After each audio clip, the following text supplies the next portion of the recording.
Show me. Oh, wow. I'm going to pull a bar. Ezra, you are very strong.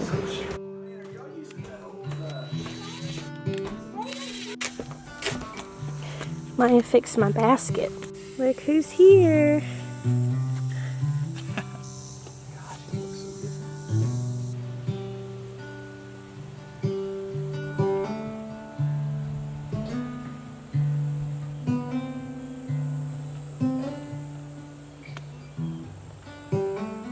We are making a big push today to finalize everything in the fall garden, really get it in, and especially the things that are going to need a little bit longer to come to maturity. So there's going to be a lot of weeding today, a lot of tearing down stuff in the in-ground garden, getting ready to move the pig down here to do her magic on that space. And here in the part where all the raised beds are, we're just going to be sowing seeds, remulching, and getting this stuff all locked in for fall.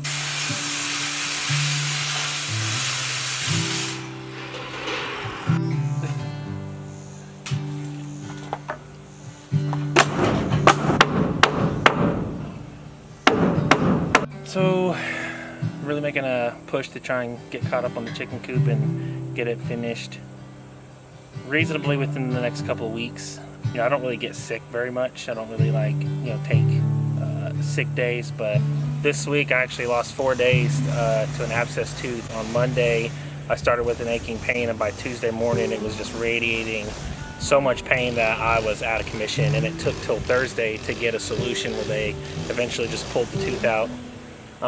Which I'm grateful for, that I was able to get it handled that quickly. I know people who have had to deal with that for a lot longer, but eventually, with that taking me out of commission for 4 days, there hasn't been a lot of project stuff getting done. So I'm making a push this weekend, especially with Daniel's help, and trying to get caught up. It's looking really good.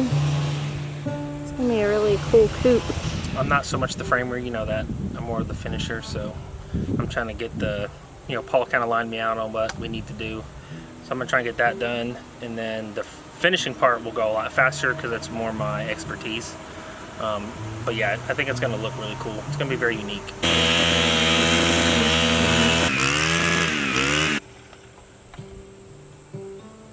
Daniel is here from Alabama this weekend on garden reboot weekend, so he's helping us out. So Daniel is one of our best friends. I know some of you guys are familiar with him. He's the one who provides all the music for our channel. So if you've ever commented on that, that is this guy right here. He lived here in Arkansas for about a year and has moved back to Alabama, but is coming to visit us regularly. He's here this weekend, and we're really glad to have him here. I'm really glad to be here this weekend. It's awesome to come back and visit this place that means so much to my heart.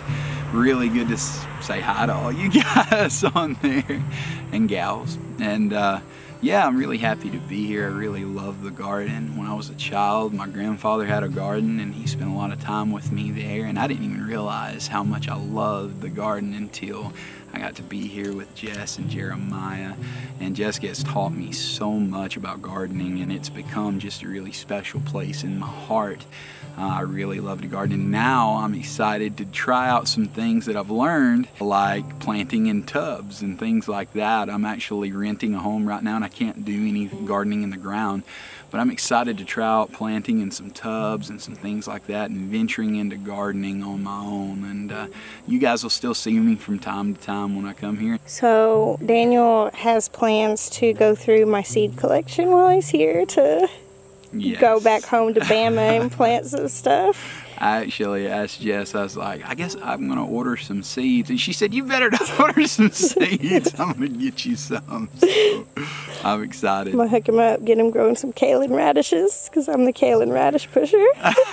So a couple weeks ago, I did a video, I don't even remember which one it was, and I kind of goofed in editing, and on the end of it, I accidentally left like 4 or 5 minutes of just a blank screen and music. So when I realized that I had left a bunch of blank screen on the end with music, I was like, oh man, I messed up, but the video had been up for hours and it really wasn't worth deleting it and re-uploading it. So I made a quick note and was like, hey guys, sorry, I made a mistake. So you can enjoy Daniel's, mad guitar skills for the end of this video if you want. And actually a lot of you responded that you really liked that. Now I'm not gonna add 5 minutes of music to all the end of my videos because I already make really long videos.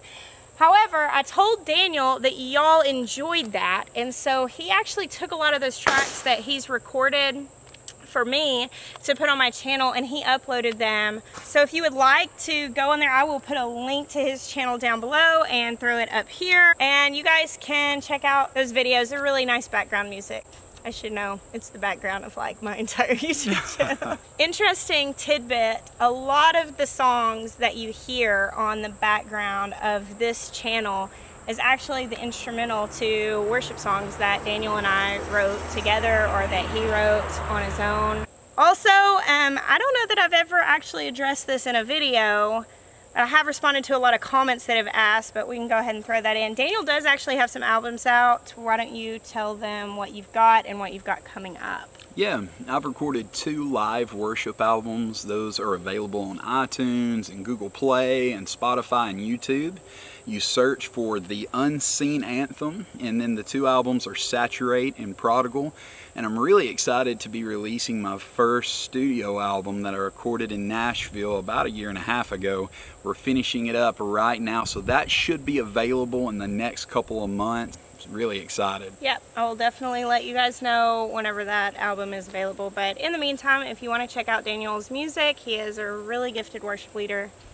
My weedy mint and lemon balm bed is starting to fill back out.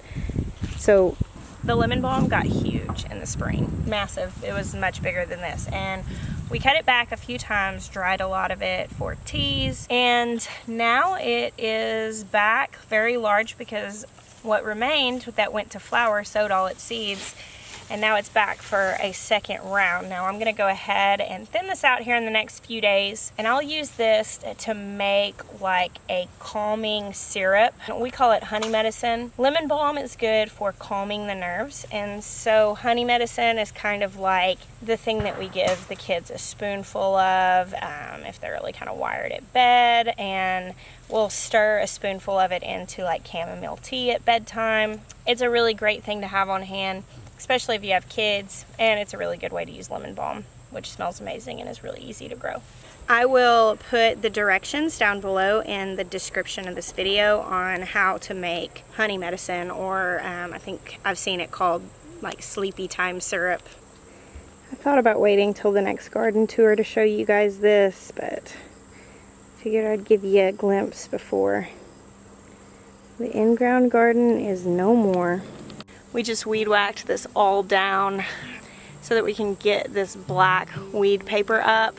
My assessment on this weed paper that we bought on Amazon this year, it was great at first, but eventually the weeds just grew up in the holes that we had to cut to plant in it. And even though we did mulch and cardboard on the walkways, the weeds eventually just grew up around there too. In the future, we are going to be doing something different in this space. We haven't 100% nailed down yet what we want to do. We were talking about separating a fence, like a smaller fence across here, and making this area really more for perennials, where we could put things like some asparagus beds and berry bushes. We've also talked about doing some back to Eden stuff. I am looking into some other no-dig methods, just doing a lot of research. We are still gonna try back to Eden in the backyard and still put a cottage garden in the front yard. Of course, you guys get to hear our ideas and plans as we verbalize them, but we're always learning and getting excited to try new things. I do know that this space is going to have some attention and be established before next spring. But as of right now, we're going to get all of this black weed paper up, and we are going to invite our pig Journey to come live down here in the garden. We'll just pin her up in small areas and let her go to town on this dirt. It'll give her a little more space than what she's got back in her pen right now. A lot of people have asked why we don't have fruit trees. The plan is to thin out these trees, all of these trees. This is our property, and we are going to actually put an orchard in over there. I'm not 100% sure when that's gonna happen. We actually planted fruit trees when we first moved onto our property. It's one of the very first things we did. We put 2 apple trees and 2 pear trees in the back. And over the course of the last 4.5 years, they've all died. We do have one really large pear tree on my mother-in-law's property next door. There's also a fig tree over there that is not quite mature enough to produce. And I've planted 1 fig tree with the plans to plant more. One of our plans is to clear the trees out over there and put more fruit trees in. That's obviously something you want to get done as soon as possible, because the sooner you get them in, the sooner you get to harvest from them. But given the circumstances and the fact that we lost 4 trees by putting them in a bad location, we're just going to wait until we have the right location to put them. You know, one thing that I don't know if a lot of people realize, but everything you see on our channel here for the most part is here on our 2 acres of cleared property. We have a 4-acre lot, but 2 of those are woods, and we actually have the material to fence in the rest of our property, but it's just a matter of time and priority. We have downsized our goats pretty significantly, and that kind of takes the pressure off needing to get that done. There was a point in our journey as homesteaders that I would get wildly overwhelmed by our long to-do list of projects and the things that we desired to do on our property.